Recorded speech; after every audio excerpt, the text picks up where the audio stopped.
ನನಗೆ ಬ್ಯಾಲೆನ್ಸ್ ಮಾಡೋಕ್ಕೆ? ನನಗೆ ಕೆಲಸ ಮಾಡೋದಿದೆಯಲ್ಲ ಅದು ಒಂಥರ ಸ್ಟ್ರೆಸ್ ಬಸ್ಟರ್ ಥರ. ಆ, ಏನಾದರೂ ಟೆನ್ಷನ್ ಆದರೆ ಅಥವಾ ಏನಾದರೂ ಕ್ರಿಯೇಟಿವಿಟಿ ಯೋಚನೆ ಮಾಡಬೇಕಂದ್ರೆ ಅದು ನನಗೆ ಹೊಳೆಯೋದು ಮನೆ ಕ್ಲೀನ್ ಮಾಡುವಾಗಲೇ. ಅದೊಂಥರ ವಿಚಿತ್ರ ಅನಿಸುತ್ತೆ, ಆದರೆ ಅದೇ ಅಭ್ಯಾಸ ಆಗೋಗಿದೆ ನನಗೆ. ನಮ್ಮ ಮನೆಯಲ್ಲೂ ಇರಲಿಲ್ಲ, ನಮ್ಮ ತಾಯಿಯವರು ಚಿಕ್ಕಮ್ಮಂದಿರು ಅವರೆಲ್ಲ ಇವತ್ತಿಗೂ ಕೆಲಸದವ್ರನ್ನ ಇಟ್ಕೊಂಡಿಲ್ಲ.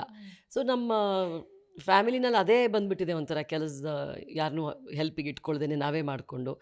ಅದು ಒಂದು ಫಿಟ್ನೆಸ್ಸಿಗೆ ಕಾರಣ ಅಂತ ನಾನು ಹೇಳ್ತೀನಿ. ಅದು ನಿಮ್ಮನ್ನು ಚಟುವಟಿಕೆಯಿಂದ ಇರೋದಕ್ಕೆ ಸಹಾಯ ಮಾಡುತ್ತೆ. ಹಾಗಾಗಿ ಅದೇ ಅಭ್ಯಾಸ ಹಾಕ್ಕೊಂಡು ಬಂದಿದ್ದೆ. ಆಮೇಲೆ ಕ್ಲಾಸಿಕಲ್ ಡ್ಯಾನ್ಸ್ ಪ್ರಾಕ್ಟೀಸು. ಆಮೇಲೆ ಅಮೆರಿಕಾದಲ್ಲಿ ನಾನು ಕೆಲವೊಂದು ವರ್ಷ ಇದ್ದಿದ್ದರಿಂದ ಅಲ್ಲಿ ಎಲ್ಲರೂ ಅವ್ರ ಕೆಲಸನ ಅವರೇ ಮಾಡ್ಕೋತಾರೆ. ಇಲ್ಲಿ ಥರ ಅಭ್ಯಾಸಗಳು ಅಷ್ಟೊಂದಿಲ್ಲ. ಇಲ್ಲಿ ಹೇಗೆ ಅಂತಂದರೆ ಒಂದು ದಿವಸ ಮನೆ ಕೆಲಸದವ್ರು ಬರಲಿಲ್ಲ ಅಂತಂದರೆ ಎಲ್ಲ ಪಾತ್ರೆಗಳು ಹಾಗೆ ಬಿದ್ದಿರುತ್ತೆ ಅಥವಾ ಮನೆ ಕ್ಲೀನಾಗಿರಲ್ಲ. ಆ ಅಭ್ಯಾಸ ಇಲ್ಲಿ ಜಾಸ್ತಿ. ನಾವು ಎಷ್ಟು ಆ್ಯಕ್ಟಿವ್ ಆಗಿರ್ತೀವೋ ಜೀವನ ಅಷ್ಟೇ ಆ್ಯಕ್ಟಿವ್ ಆಗಿ ನಡ್ಕೊಂಡು ಹೋಗುತ್ತೆ ಯಶೋಧ ಅವರೇ.